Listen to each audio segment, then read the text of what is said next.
Magandang umaga, magandang hapon, magandang tanghali. Ating pag-usapan po kayo yung nagdadarasal din pala yung kurakot.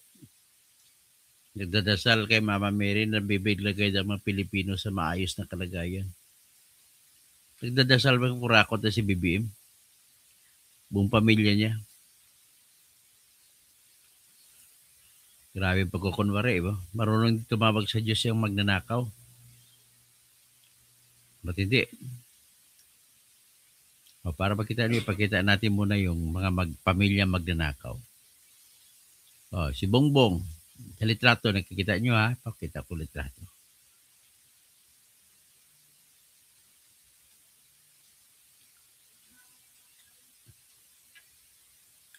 May mukha ba siya? Saan nga kumuha ng makapal na mukha ito? Hindi tinatabla ng hiya. Magdadasal pa. Grabe ito mga ito ah.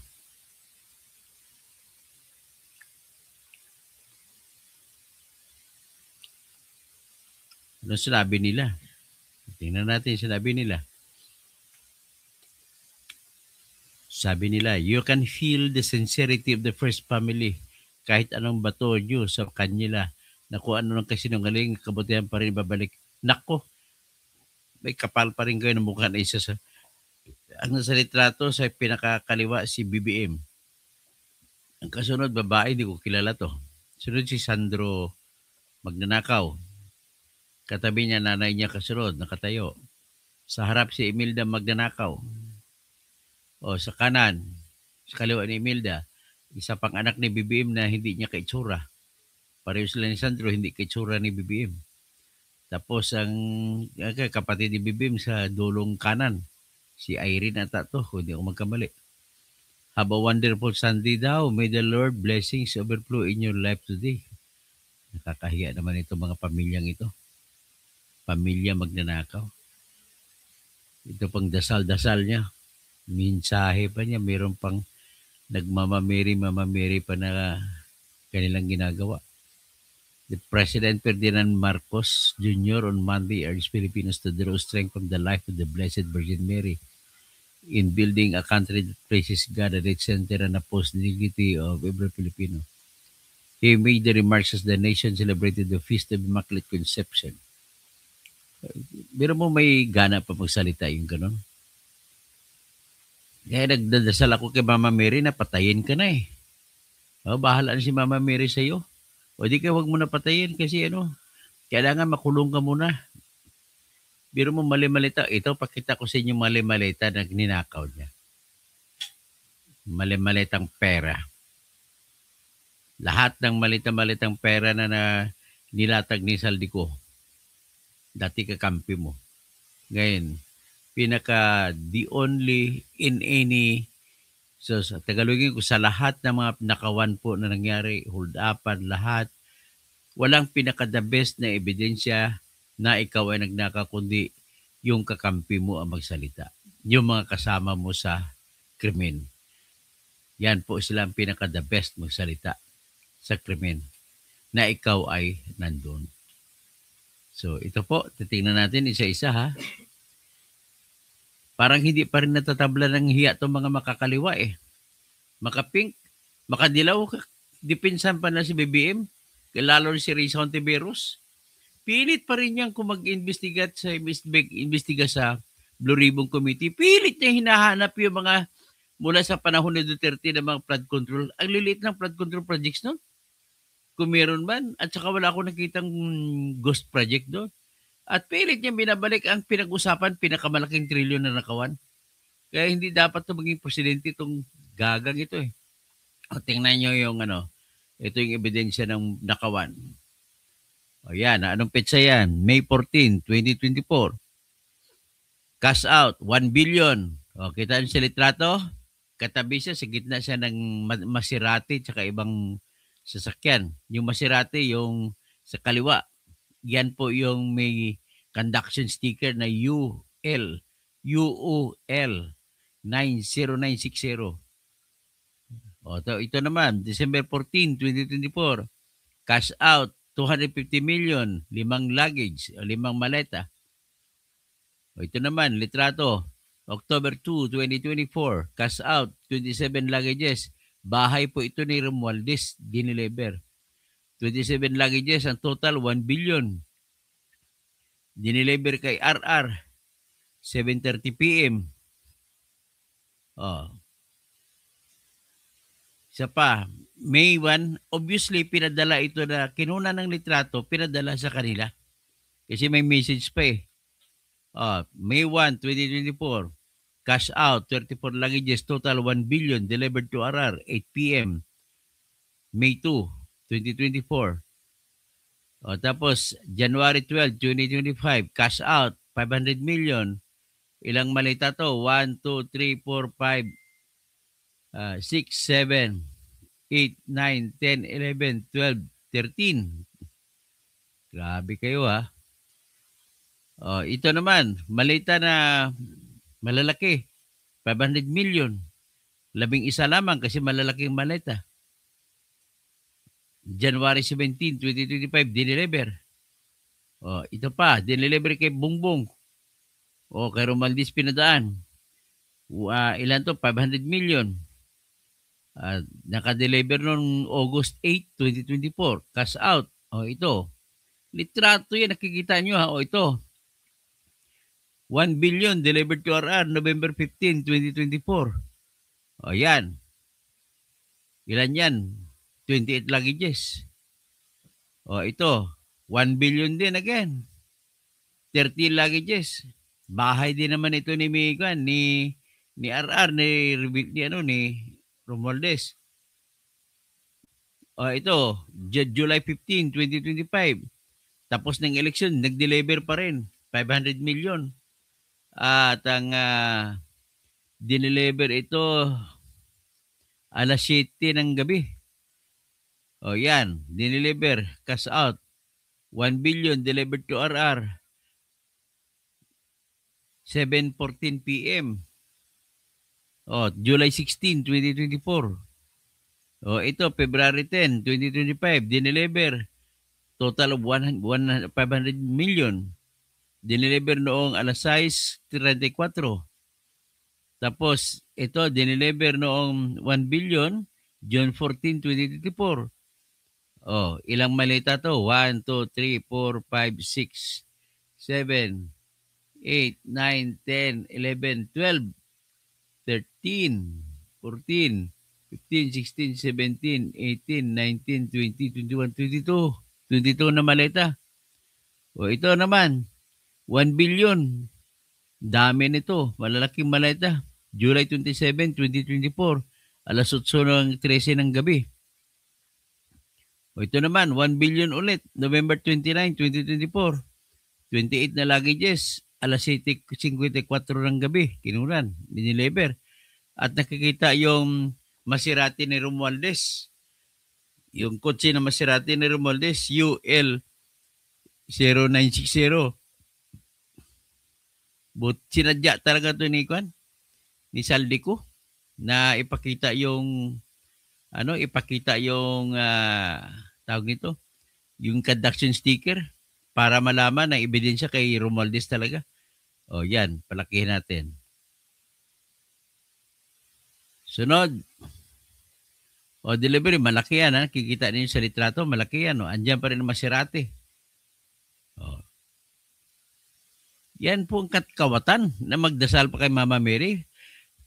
Pruweba ito. 1, 2, 3, 4, 5, 6, 7, 8, 9, 10, 11, 12, 13 na malita.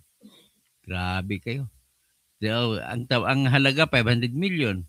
Dineliver kinunan ng litrato ay alas 6:49 ng gabi.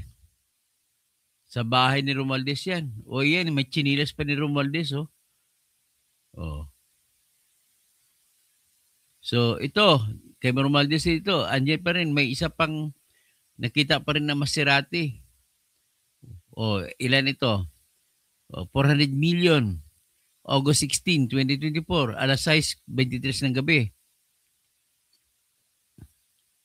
Ang mga litrato po na kinuha nito, ang cellphone po, alam ko yan, ng cellphone, Kapag binuksan pong litrato, mayroong tinatawag, kunin mo ang properties niya. Pag kinlik mo ang properties, nako, lalabas kung saan ang lugar kasi may GPS ang cellphone. Mako-confirm ang lugar kung saan nakuha. Ito naman, no? Ano ito? March 12, 2024, 35 luggages, 1 billion delivered to RR. Alas 7:27 ng gabi. Grabe kayo. O, ito naman, napansin ko, pare-pareho yung mga tsinelas na nakalagay sa pintuan eh. Ibig sabihin si style pala ni Romualdez sa bahay niya, pag pumasok ka, iwan ng slippers sa labas ng pintuan. Ayan. Ilan ito?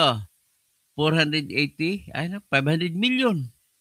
Noong March 11, 2025, kinuha ito nung alas 2 ng hapon. June 27, 2024, alas 9 ng gabi. 1 billion. Putang ina. Grabe. Yan ito. May 29, 10 luggages, 500 million delivered to RR, 7 p.m. Ayan. Ito pa. January 8, 2024, alas 8:40 ng gabi. 30 luggages, 1 billion. Matindi. Ito, June 3, 2024, 1 billion cash out kay Rad alas 9 ng gabi. Yan andyan pa rin yung Maserati na sports car katabi. Grabe kayo. Ito, 1 billion delivered to RR nasa loob ng bahay ni Romualdez. April 16, 2024, alas 4 ng hapon. May litrato dito Hindi natin maklaro. Sige, hayaan mo lang litratong yan. Ito, June 14, 2024, cash out 1 billion, alas 7:56 ng gabi. Ayan. Sa gitna ng Maserati at saka isa pang kotse. Ito, iba na naman ito, September 16, 2024. 18 luggage, 9:16 p.m. Total of 500 million. Ito, February 1, 2025, cash out, 15 luggages, 500 million delivered to RR, 6:33 p.m. So, ayan. So, iyan po yung ebidensya. Hindi nagsisinungaling ang kamera. Ay, nako. Hindi pa kayo maniwala na nagnakaw yung Bongbong Marcos sa kanya, Kwan? Grabe kayo. Yung mga makakaliwa, mga pinklawan, kumakampi pa rin kayo, binabayaran ba kayo ni Lisa Araneta Marcos? Lahat ng mga ditong ebidensya laban sa kanila, ang sinasagot nyo lagi lahat po yan na magnanakaw, yung mga kontraktor ay nasanay din sa panahon ni Duterte. Anong kinalaman ni Duterte dito? Grabe kayo. Tapos ito pa, may papakita ako na ito, nangangkin ng proyekto. Akala ko ba anti-China ka? Bakit ngayon pro-China ka na, BBM? Pro-China na si Gago Dahil pumunta siya dun sa Davao City at inangkin yung tulay na gawa ng China. So, pro-China ka na ngayon. Tapos tinitira niyo yung mga Duterte na pro-China, kayo o pro-US.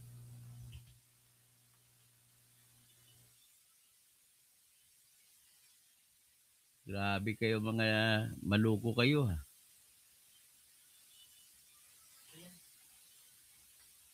Ito.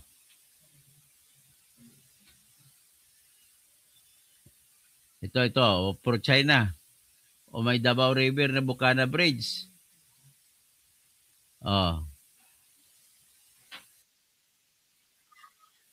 Ayan, China Aid. Libre po galing China at niligawan niya ni Duterte ang China na magbigay ng libreng tulay. Tapos ang kinin mo. Anak ko, nakakahiya ka talaga. Tapos ito naman, may yung Cebu na na tulay, hindi naman inangkin ni Duterte, pero pinasinayaan niya, inaugurate niya.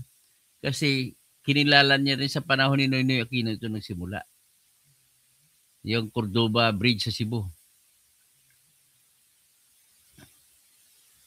Ang CCLEX 8.9 kilometer mula Cebu Island, mainland ng Cebu, at saka papunta sa Cordoba Island. Ito naman ang ginagawa sa Davao, yung Maakan flyover, ay hinahanda rin na angkinin na rin nila to.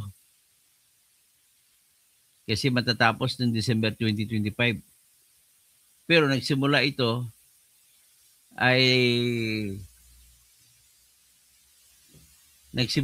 ng nung panahon na lang ni Duterte, ni BBM. Pero itong tinatawag na Kabagan Bridge, hindi na inaangkin ni BBM kasi nahulog ang bahagi ng tulay. Pero ang hindi niya sinasabi sa bansa, yung tulay, 12 bahagi po yan. Yung unang bahagi kay Noynoy ginawa. Yung sa gitnang bahagi na sa may bandang tubig, kay Duterte ginawa. Yung pagtapos ng tubig, palupa na, ginawa ni Duterte, ni BBM. Yan po ang nawasak na, yan po nahulog. So, very clear kung sino ang may kasalanan dito. Sigurado ko na kay BBM na sa dyan kasi nung panahon na yun na July 2023, papasok magiging congressman na si Erwin Tulfo. Binatikos pa to ni Erwin Tulfo yung mga DPWH ni BBM. Mga opisyal. Kasi hindi na madaanan ng kahit itik daw, hindi makadaan. O ito ngayon, totoo nga, pati itik, hindi makadaan kasi dumaan ng truck, hulog. Yan ang gawang BBM. So, yan po ang mga produkto ni BBM. Tapos sasabihin ninyo, Duterte, lahat na lang ng kasalanan ni BBM, tutulak nyo kay Duterte.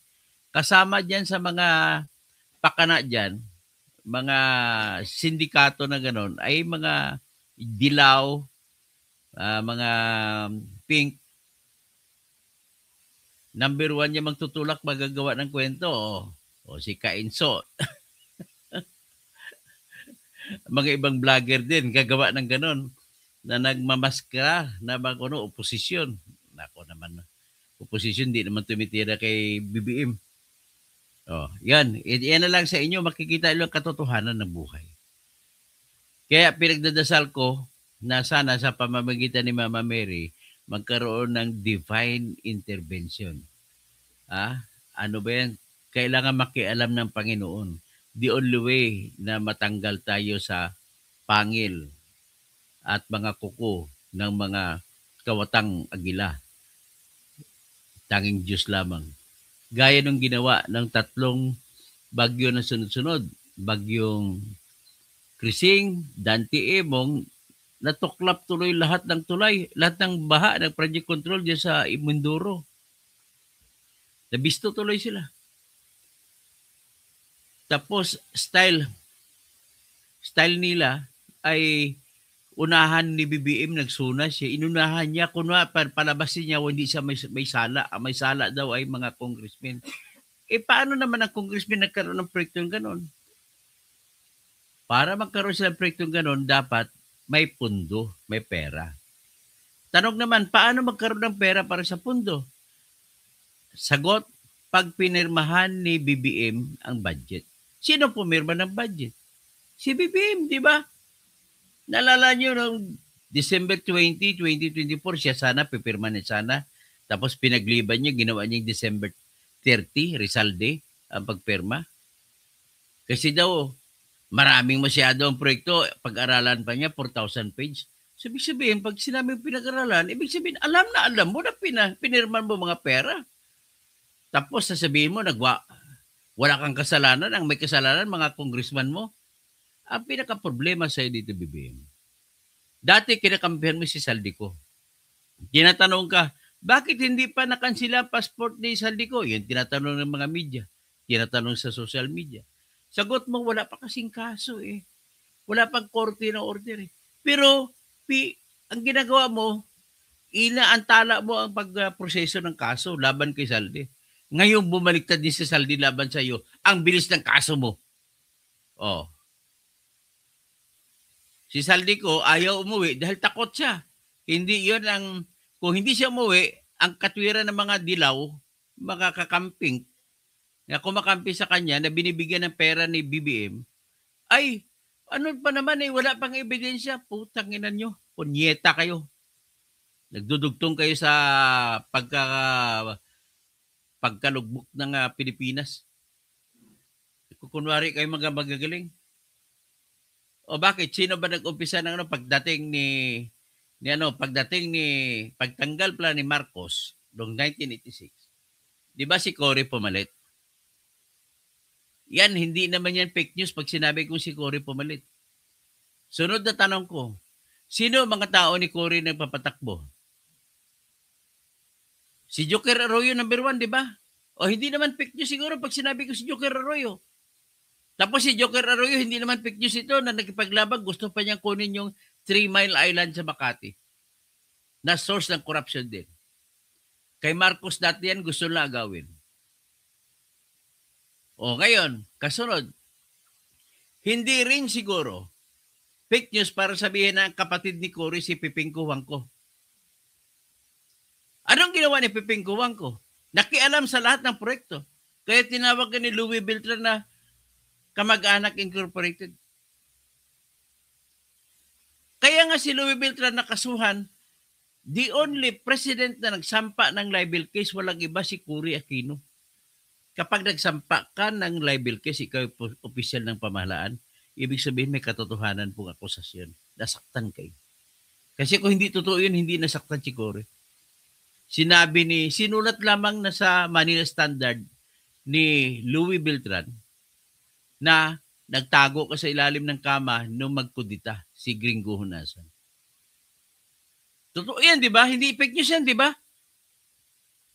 At bakit yung kasama mo sa 1986 na patanggalin si Marcos Sr. ay kumontra sa'yo? Di ba, Cory? Ibig sabihin makatao mo na inappoint na puro corrupt. So, kanino natin simulan ang kasalanan? Magsisimula ang kasalanan, sana meron na tayong pagkakataon na magbago ang Pilipinas. Pero sinayang ninyo.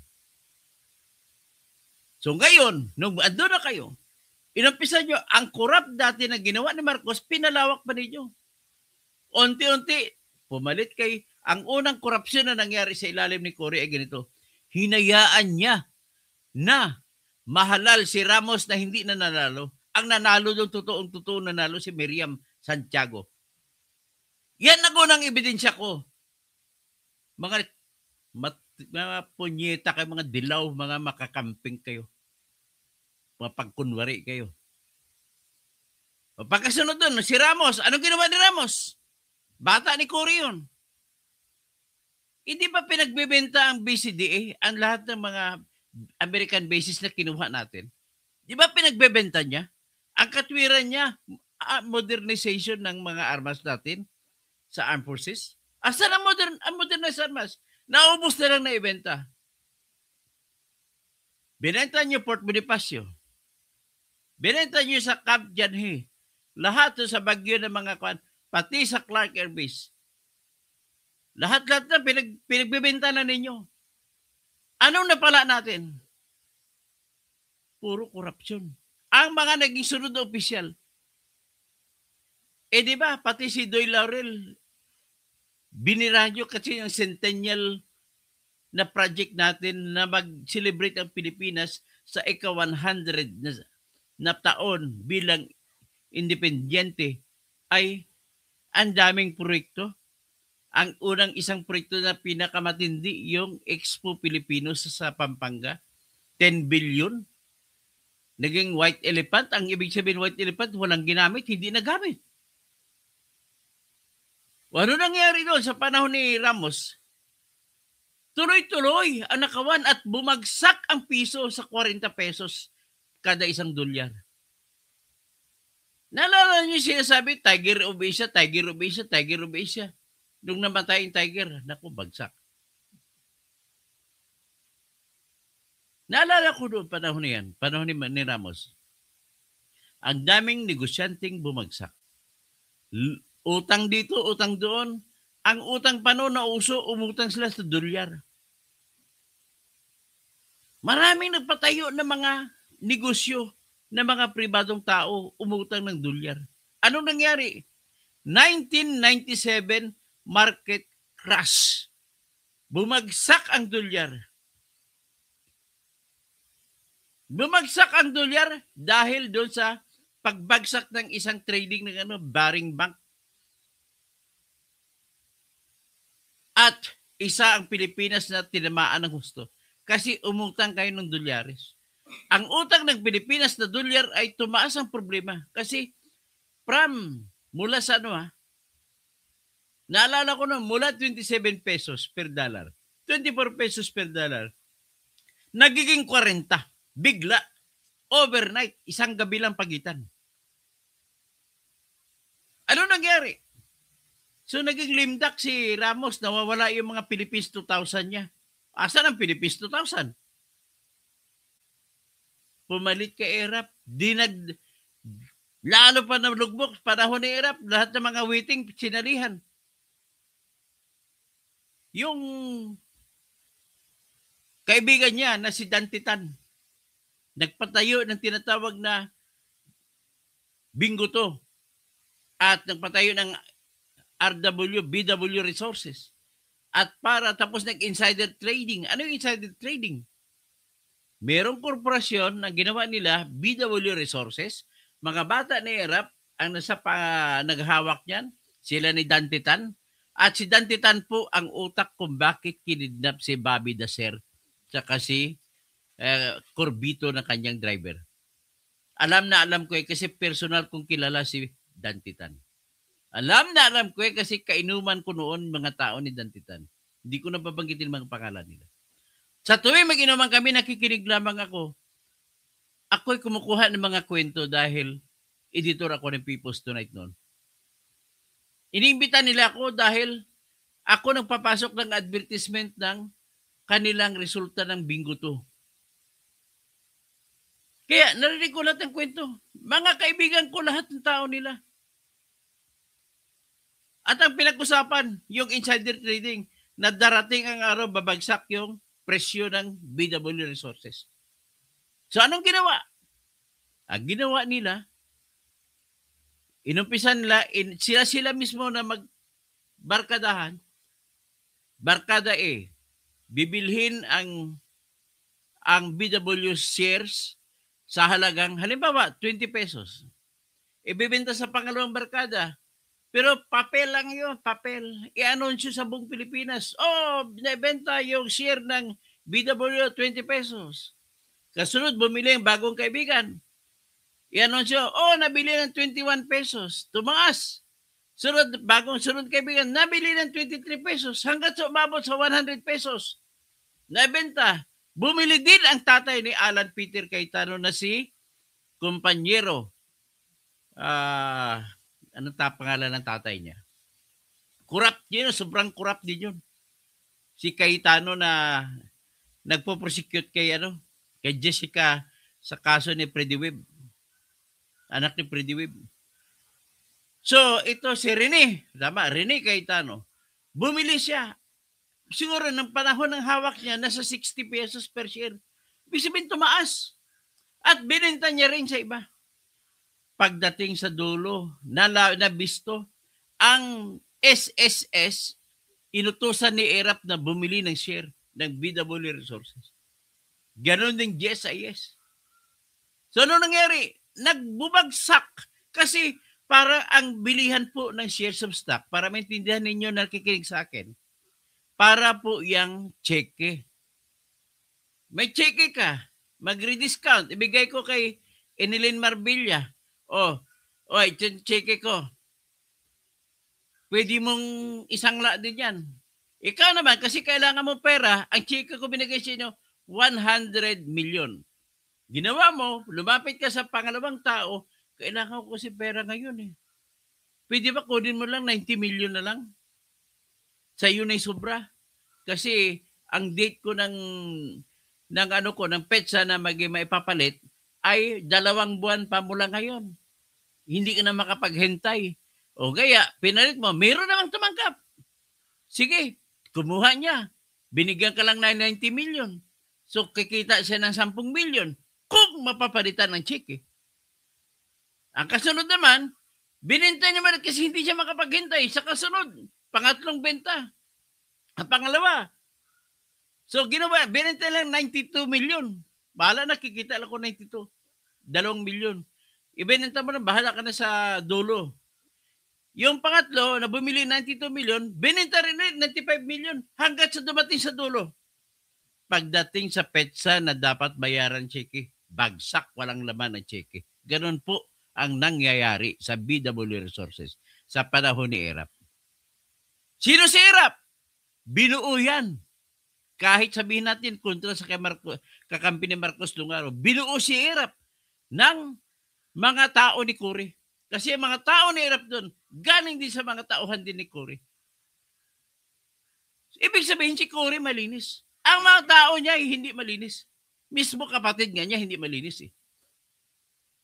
O, pagkatapos naman ni Erap, na-impeach si Erap dahil kay Chavit Singson, ang pumanit sa kanya si Gloria. Isa pa itong sobrang masama din ito. Nakaw dito, nakaw doon. Ang problema, pinrosecute natin si Erap, panahon ni Gloria.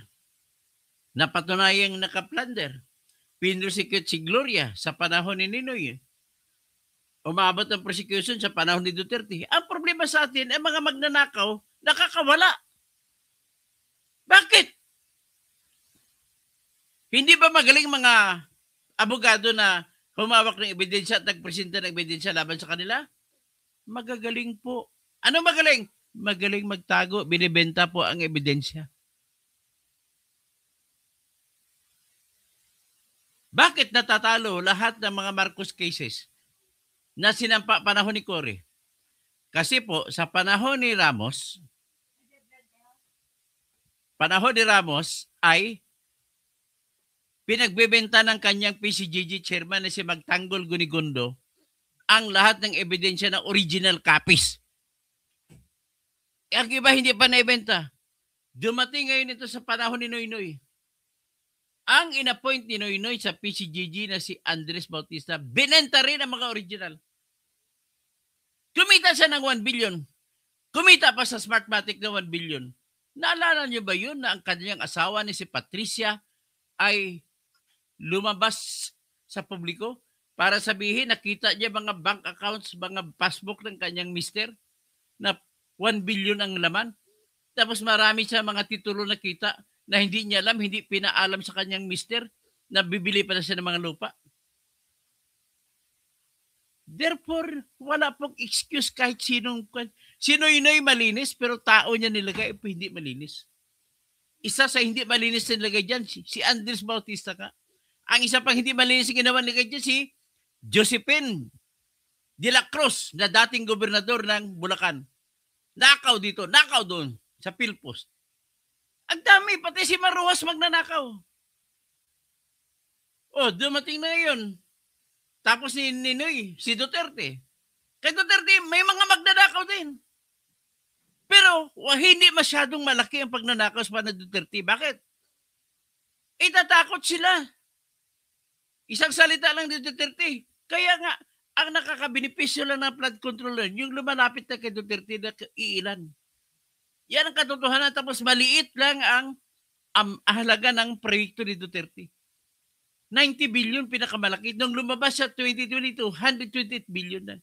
Pagdating nitong bakla na BBM, bangag na, bakla pa, alam ko, nagpapatira sa basketball player sa puwit. It's too big. Sabi ni ng audio recording ni Dean Chase, tsaka ni Maharlika, it's too big. Kasi itong mag-asawa nito, dumadalo pala ito sa taunang selebrasyon ng mga LGBTQ. Ibig sabihin LGBTQ, may bakla, may tumboy. Doon sa California, may tinatawag sila Folsom event. Yung Folsom event doon, pag dumali pa yung mga LGBTQ, Free for all na yon. Hubad kayo lahat sa isang venue. Tirahan kayo dyan. Yan po ang Folsom event. Tapos kasama niya si Elisa. Tapos siya sabi, tikman mo yan. Alam ko gusto mo yan. Sabi, I cannot take it. It's too big.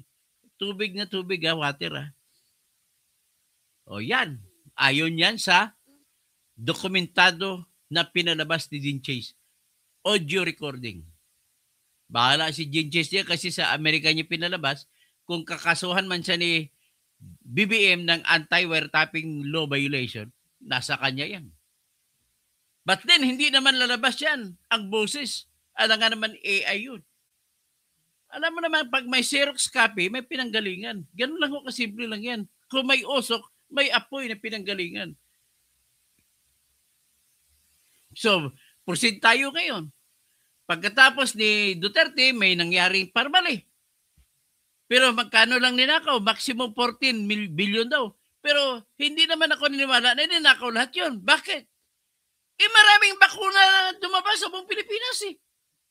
Overpriced nga lang. Yan paniwala ko. At least meron. Hindi kagaya nyo, guni-guni. Kailan man nauso yung Ghost Project? Panahon lang ni BBM. Tapos sasabihin ni Trillanes, yung mga magnanakaw sa panahon ni BBM ay natuturo sa panahon ni Duterte. Gusto ko sampalin ng gagong yan eh.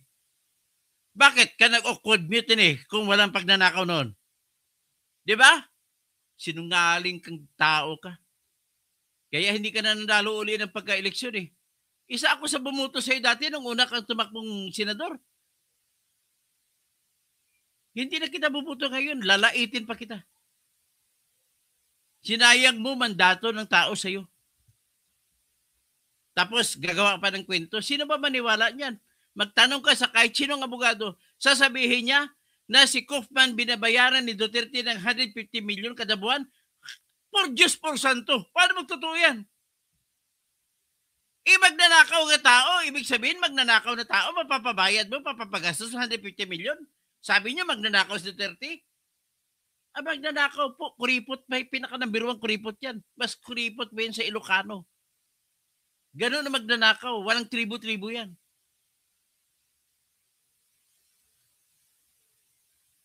Ang totoong bumabayad po kay Attorney Kaufman na hindi naman magaling, nakita ko naman produkto niya, mas magaling ako ng dihamak. I speak that without fear of contradiction. Binabayaran yan siya ng International Criminal Court, parang public attorney. Kasi lahat po ng kinakasuhan sa ICC na mga diktador dati ay wala ng pera mga yan.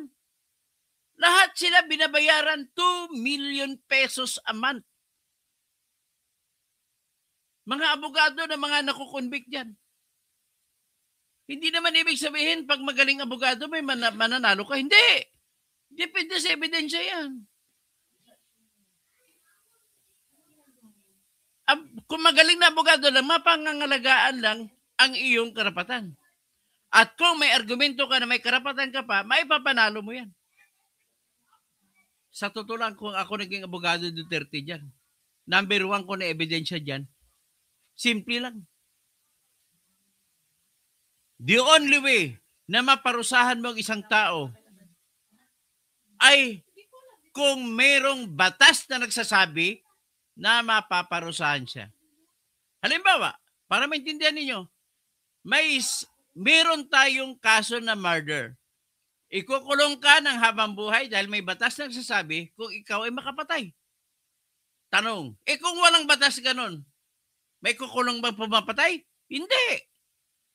Therefore, hanapin mo ngayon, meron bang batas ang International Criminal Court sa pamamagitan ng Rome Statute na nagsasabi na pwede pang ikulong kasuhan si Duterte sapagkat kahit na sabihin natin na umalis na ang Pilipinas sa ICC? Sagot, wala. Walang batas na sabi na ganun. Ang ICC nga na batas, ang Rome Statute, hindi mo maipapatupad kung ang krimen ay nangyari sa panahon na wala pa yung International Criminal Court at saka Rome Statute. Kasi kapag pinarusahan mo ang tao nang dahil lamang sa nakaraan ng mga krimen, parusahan mo rin si Mao Zedong. Parusahan mo rin ang mga hari noong araw. Pati si Moses, parusahan mo. Dami rin pinatayan. Pati si Muhammad, parusahan mo kasi dami rin pinatay ng mga Arabo. Asan ang argumento ninyo? Asan ang lohika ninyo?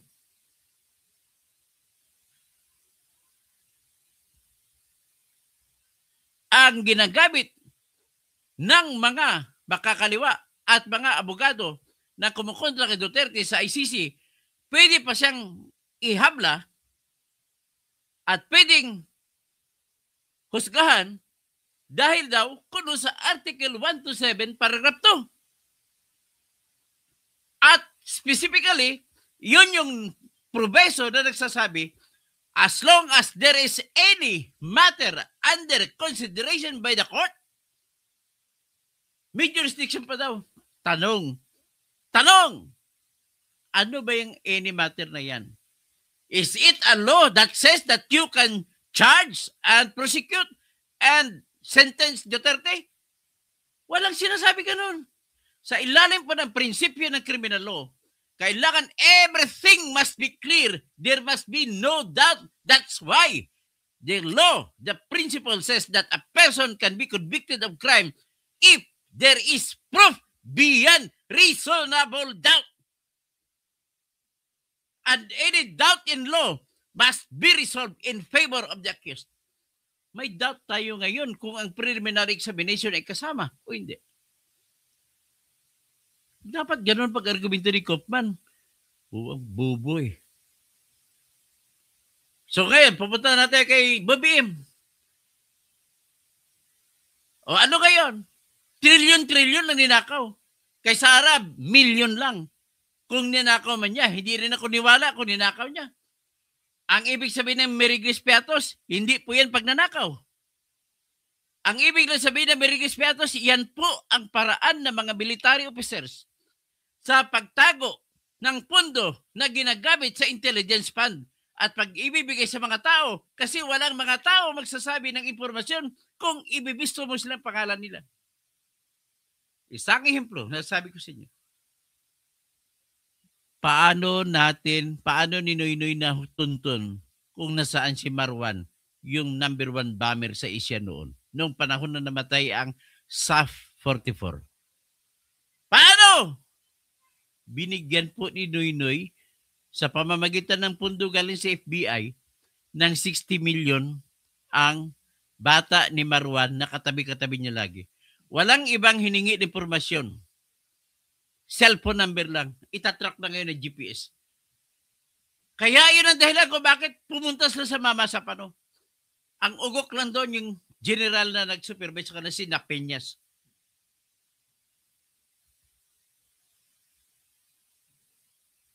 Bubo. Binura nga siya ni Miriam Santiago.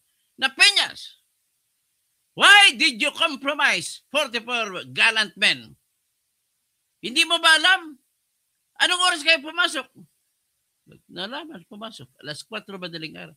Hindi mo ba alam ang mga Muslim nagdadasal alas 3? Gising na sila noon. So, anong klaseng general ka? Hindi naman ako premier. Pero bakit naisip mo? Common sense lang.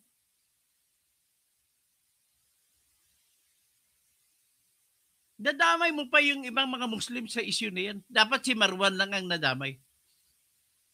Di ba, Napeñas? Yun, sino ba si Napeñas? Bata ni Noynoy Aquino. Ibig sabihin, hindi magaling na leader si Noynoy Aquino. Bobo.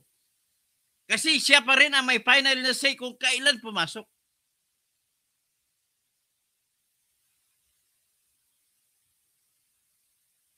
Yan ang mahirap kapag ang presidente natin hindi nakapag-aral ng maayos eh. Kaya nga, yung mga hari noong araw, ang mga anak nila pinag-aaral.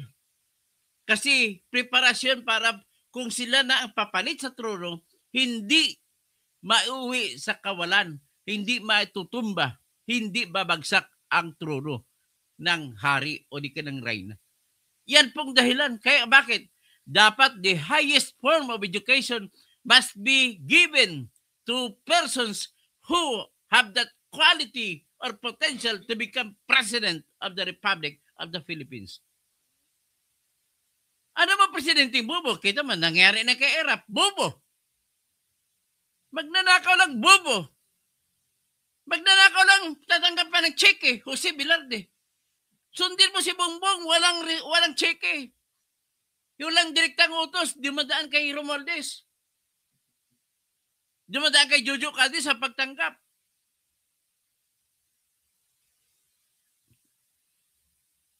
Gusto mo magkano lang, kinaklaro ko lang ito para matauhan tayo lahat.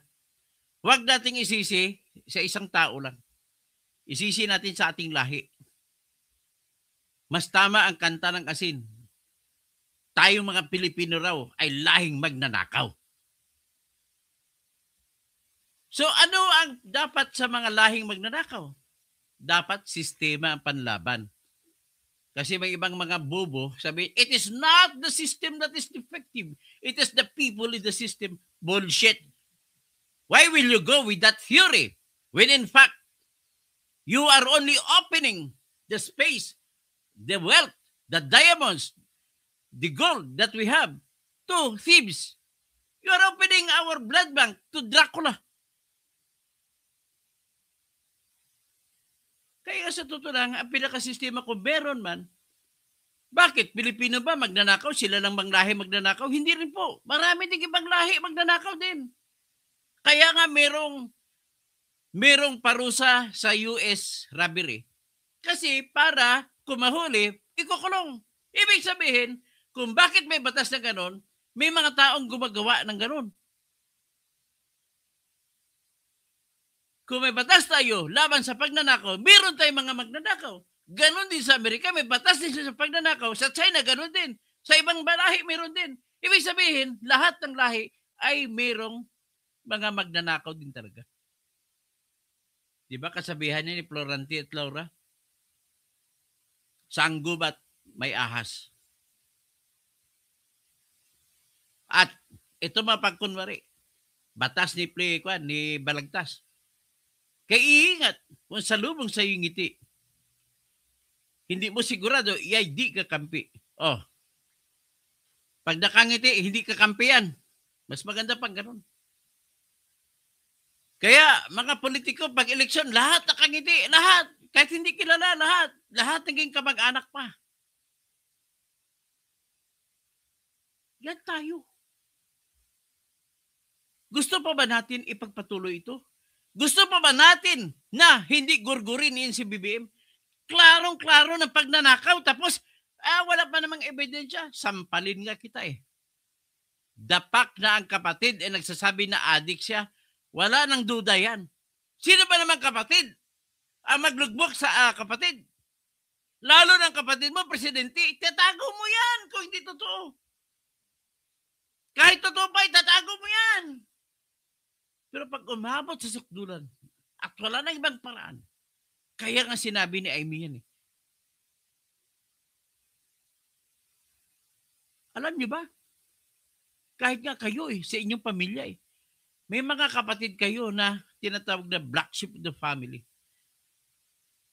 Natural yan kahit sa ibang lahi. Amerika, kaya nga nakanta may black sheep of the family. Kaya na-invento ang salita na black sheep of the family kasi bawat pamilya may black sheep. Yung nga lang, pareho pa rin sheep. Yung iba, white nga lang.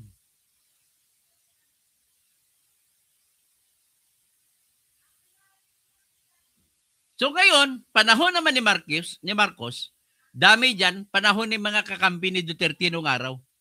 Ngayon, dyan na naman kayo kay Marcos. Kayo pa ang gumagawa ng kwento na si Duterte may kasalanan sa pagnanakaw ninyo.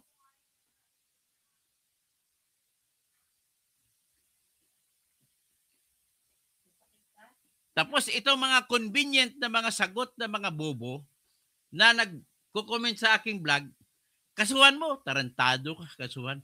Sino ba obligasyon magkaso? Di ba si Remulla? Mga bobo kayo. Padagdag kayo ng problema sa Pilipinas. Martesia, Imperial. Magkano binabayad sa'yo ni BBM? Kung mag-comment dito. Kung nasa harap lang kita, nasuntok pa kita eh. O, hanggang dyan lang muna tayo. Nasar na ako. Baka mawala pa. Birthday ko pa naman. Wala pa naman akong pera. Wala pa ng buong. Okay. Tama ka naman sa puntos mo, Ismael Ban.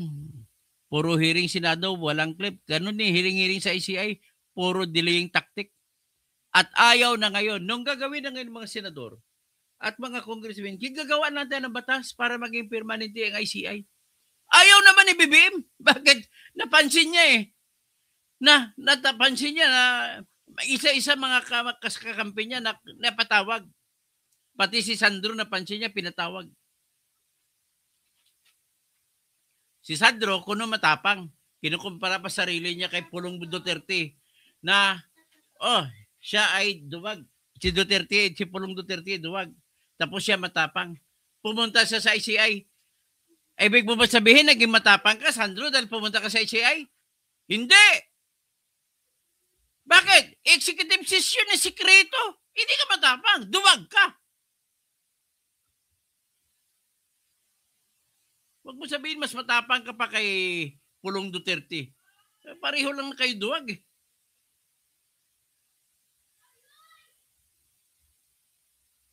Tapos ayaw, sabi ni Claire Castro, Attorney Claire Castro, hindi raw katanggap-tanggap kay BBM yung gagawa ng batas na maging permanente na yung Infrastructure Committee. Bakit? Sabi daw magdubli-dubli trabaho ng ombudsman. Bakit yung ginawa in the first place? Ginawa yun sa pamamagitan ng kapangyarihan ng presidente. Ngayon, makiayon ng ang kongreso, mga senador at kaka-congressmen para magiging buong power. Kasi kung hindi makiayon ng kongreso, wala kang contempt power. Hindi ka sisiputin. Kaya nga hindi sumipot si Pulong Duterte. Hindi sumisipot si Saldi ko nung araw. Hindi rin sumisipot yan si Romualdez. Pinapagbigyan siya lagi. BBM, magkaroon ka lang ng pag-asa. Bitawan mo si Romualdez.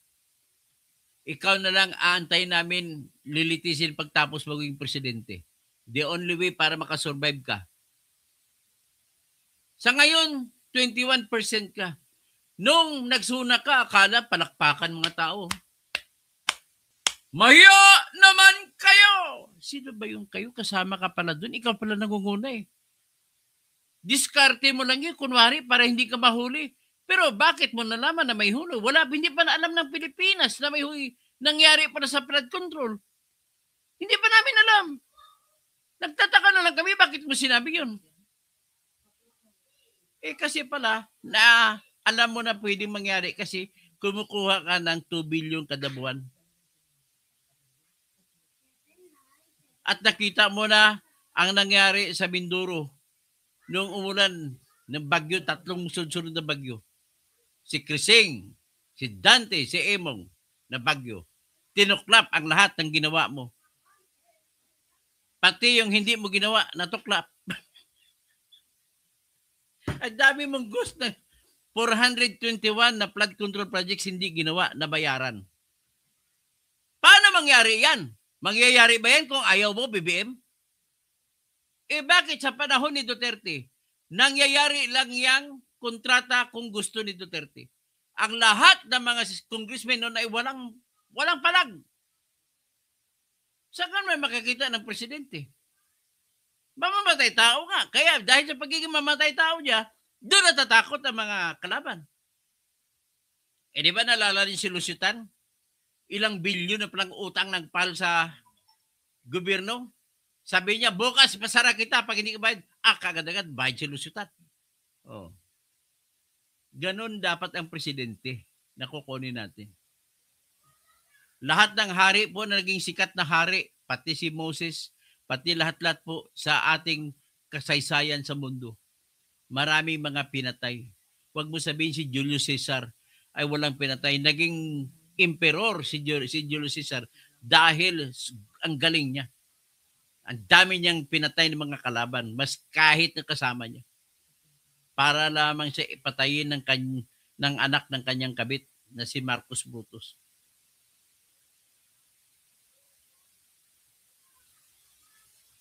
So, hanggang dyan na lang muna tayo. It's up to you whether you would like to continue this bullshit thing or not. Anyway, senior citizen na ako. Bahala na kayo mga kabataan pumalit. Okay, hindi na lang muna ako kasi maraming pag binasa ko, maraming mga trolls. Isa lang, basahin ko naman happy birthday sa akin. Jordi Real, happy birthday, Dr. Toto. Yun na lang batiin ang basahin ko. Ay, sabi ni Alexander Aguilar.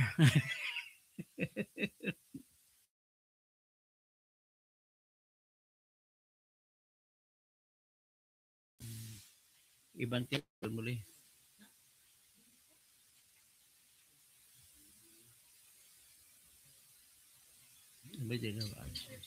Nagalaw mo ata. Sige lang. Okay, patapos na rin ako. Magbabati na lang ako. Mary Jane Tarayo. Hindi ako bayaran, ikaw bayaran. Yung mga bayaran dito ng mga troll, hindi na sila bayaran. Ba't dami-dami? Bumabaha ng troll dito. Maliban lang sa kapatid ko. Dennis Causing, Mark Carson. Ay, dami ko mga kan. Biro mo, sabihin pa sa Eduardo Bacula. Bakulaw ka pala eh. Sabi mo, bagay ka boss, maging Kapitan Del Barrio. Ay, di ko muna basahin. Ano lang ko, maasal lang ko. Birthday ko pa naman, mahiblad lang ako.